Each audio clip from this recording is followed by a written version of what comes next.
When we did phonetics, we discovered that sometimes there are whole chunks that are left out, that disappear, that are elided.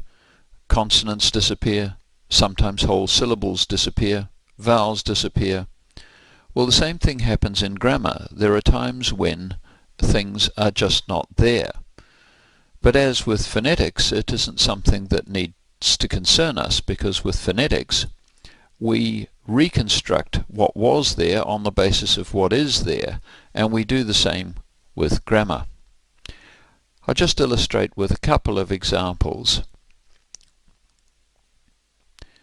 Let's have a look at this sentence. Geraldine is the subject of the whole sentence. Geraldine promised something. The something she promised is the direct object, but in this case it's a whole clause functioning as object. She promised something to help her grandfather. Now the question is, where's the subject of help? We know who the subject of promise is, it's Geraldine, but we actually also know that she is the one who's going to help her grandfather. Although the subject isn't there, we know what it is. It isn't just the case that promising is something you can only do for yourself. You can occasionally promise other people to do things, and certainly you can ask other people to do things. Geraldine asked for the carpenter to help her grandfather. So asking, there is a subject in the embedded clause.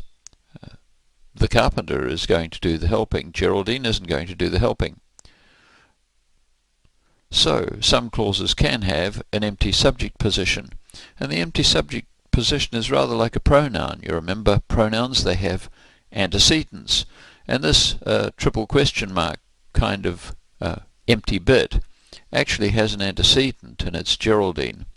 So some linguists call it capital P-R-O, pro, as a kind of empty pronoun. Well, there are other ways in which things can go missing. Let's suppose that we have a real life situation.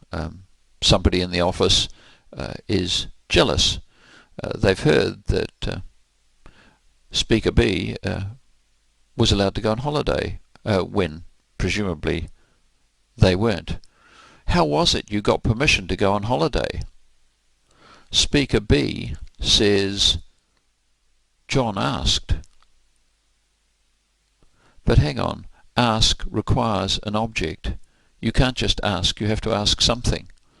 And quite often you have to ask somebody as well. So where's the object? Well, it's been ellipsed. Ellipsing is the equivalent of phonetic eliding. But we can put this object back from context. John asked that I go on holiday. He's the one who put the proposition to the boss to get permission to go on holiday. So John asked that I get permission to go on holiday.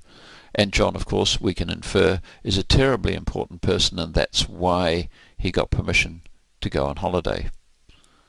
So although the object of ask isn't actually there, nevertheless we can reconstruct it insofar as it matters from the context.